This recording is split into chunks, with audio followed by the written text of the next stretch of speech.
नमस्कार बंधुरा RG cooking चैनेले आपनादेर सबाइके स्वागत। आजके निये हाजिर हये गेलाम सुजिर दारुण एकटा हेल्दी ब्रेकफास्ट रेसिपि बा टिफिन रेसिपि निये। तो चलुन शुरू करा जाक। आमी एखाने एक बाटी सुजी नियेछि। एई सुजिटा आमी मिक्सचार जारे दिये देब और ओई एकई बाटी मेपे आमी एक बाटी जल दिये देब। जे कोनो एकटा बाटी बा काप मेपे सुजी और जलटा निते हबे, ताहले बैटारटा दारुण तैरी हबे। और दिए देबो एखाने 1.5 चामच परिमाणे चीनी। चीनी जे पसंद ना करें अ্যাভয়েড करबेन। और दिए देबो भर्ती भर्ती 2.5 चामच टक दई और देबो एखाने 1 चामच परिमाणे सादा तेल। खूब भालो करे मिहि करे पेस्ट आमी तैरी करे नेब। पेस्टटा आमी तैरी करे नियेछि और ठीक एरकम एकटा बैटार आमादेर रेडी करे निते हबे। एखन एई बैटारटाके आमी एकटा बड़ो पात्रेर मধ্যে ढेले नेब। एबार एखाने दिए दिচ্ছি अल्प एकटू गोटा जिरे। गोटा जिरेटा देওয়ার कारणे टेस्टटा किन्तु दारुण आसबे। देब स्वाद मतो लवण और देब किछुटा ग्रेट करा गाजर। सब किछुके खूब भालो करे मिशिए नेब। आपनारा चाइले किन्तु एखाने टमेटो पेঁয়াজ कुचि काँचा लंका कुचिও दिते पारेन। खूब भालो करे मिशिए निয়েছি। এখন এখানে আমি সামান্য পরিমাণে খাবার সোডা দিয়ে দেব। ওই 2 চুটকি পরিমাণে খাবার সোডা আমি দিয়ে দিলাম। খাবার সোডাটা দিয়ে মিনিট খানিক ফেটিয়ে নেব, তাহলে ব্যাটারটা কিন্তু অনেকটাই হালকা হয়ে যাবে। খুব ভালো করে ফেটিয়ে নিয়েছি। এবারে আমি একটা থালার মধ্যে আগে থেকে তেল মাখিয়ে রেখেছিলাম। এবার থালাটার মধ্যে আমি ব্যাটারটাকে ঢেলে দিলাম। থালাটাকে একটু ট্যাপ করে নেব যাতে ভেতরে কোনো বাতাস না থাকে। গ্যাসে একটা কড়াই বসিয়ে দিয়েছি, দিয়ে দিচ্ছি বেশ কিছুটা জল। কড়ার মাঝখানে একটা স্ট্যান্ড বসিয়ে দেব আর ব্যাটারের থালাটা আলতো হাতে দিয়ে দিলাম। এবার ঢাকা দিয়ে আমি 15 মিনিট রান্না করব লো ফ্লেমে। তবে খেয়াল রাখতে হবে যেন ঢাকাটা ছিদ্র না থাকে। 15 মিনিট পরে আমি ঢাকাটা খুলে নিচ্ছি। দেখুন কতটা ফুলে উঠেছে আর কতটা নরম হয়েছে। আমি নামিয়ে ঠান্ডা করে নেব। পুরোপুরি ঠান্ডা হয়ে গেছে।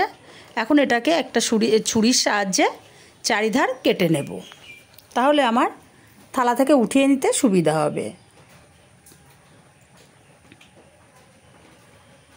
বন্ধুরা একদিন হলেও বানিয়ে দেখবেন, টেস্ট কিন্তু দারুণ আসে, দারুণ। যদি রাত্রিবেলা মনে করেন যে এরকম একটা টিফিন খাবেন, খেয়েও কিন্তু রাতটা পার হয়ে যায়, এতটাই টেস্ট হয়। এবার হাত দিয়ে একটু সাইডগুলোকে হালকা করে নিলাম। এবার একটা প্লেট দিয়ে থালাটাকে উল্টে ট্যাপ করলে কিন্তু বেরিয়ে যাবে।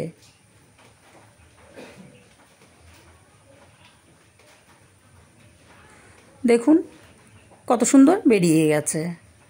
আর দেখুন আমি আপনাদেরকে দেখিয়ে দিচ্ছি কতটা নরম হয়েছে। এবার এটাকে আমি আমার পছন্দ মতো শেপ দিয়ে কেটে নেব। আপনারা আপনাদের পছন্দ মতো ছোট বড় শেপ দিয়ে কেটে নিতে পারেন। আমি প্রথমে মাছ বরাবর কেটে নিচ্ছি। আর আমার ছুরিটা এটা একটু ধার নেই, যার জন্য কাটতে গেলে দেখবেন একটু বেঁধে যাচ্ছে। ধারালো ছুরি হলে কিন্তু একটুও ভাঙবে না, কিছু হবে না। আমার ছুরিটা একটু ধার কম হয়ে গেছে। এবার মাঝখান থেকে আমি আরও ফালি করে নিলাম আর একটা, তারপরে আমি আর একটা করে ফালি করে নিচ্ছি।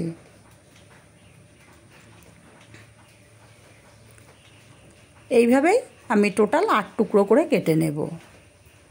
আপনারা চাইলে কিন্তু এই টিফিনটা এইভাবেও খেতে পারেন, তবে আমি আরেকটু ভালো লাগবে তাই আমি একটু এটাকে সেঁকে নেব। টেস্টটা আরেকটু দ্বিগুণ হবে, সেই জন্য আমি সেঁকে নেব। আর সেই জন্যই কিন্তু আমি এখানে কাঁচা লঙ্কাটা ব্যবহার করিনি। দেখুন কতটা নরম হয়েছে আর কতটা পুরু।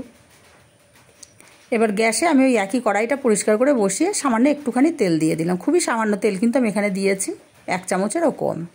তেলটাকে কড়ার গায়ে একটু ছড়িয়ে দেব আর এখানে দিয়ে দেব ঝাল লঙ্কার গুঁড়ো।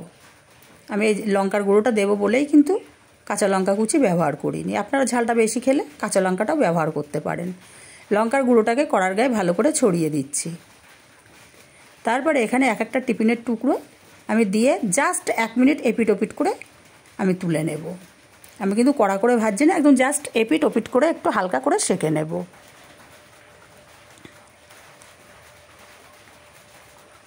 একইভাবে সব কটা টিফিন আমি দিয়ে দিচ্ছি। তো বন্ধুরা, রেসিপিগুলো কেমন লাগছে কমেন্ট করে জানাতে কিন্তু ভুলবেন না। ভালো লাগলে একটু লাইক শেয়ার করবেন, আর কমেন্ট করলে খুবই ভালো লাগে। আপনাদের কমেন্ট পড়তে কিন্তু খুবই ভালো লাগে। এবার দেখুন আমি এপিট ওপিট করে উল্টে পাল্টে হালকা করে সেঁকে নেব। এটা কিন্তু টমেটো কেচাপ বা যদি কোনো তরকারি থেকে থাকে সেই তরকারি দিয়ে, মানে যে কোনো কিছু দিয়ে কিন্তু খেতে পারেন, বা মিষ্টির রস। আমার ছেলে যেমন মিষ্টির রস দিয়ে খেয়েছে, বলছে আমার দারুণ লাগছে, দারুণ।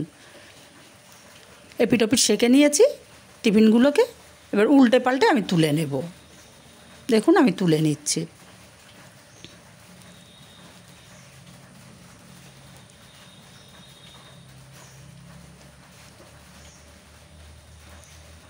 আমি সব টিফিনগুলো নামিয়ে নিয়েছি আর তৈরি হয়ে গেল খুবই হেলদি একটা ব্রেকফাস্ট রেসিপি। রেসিপিটা ভালো লাগলে লাইক কমেন্ট করতে ভুলবেন না।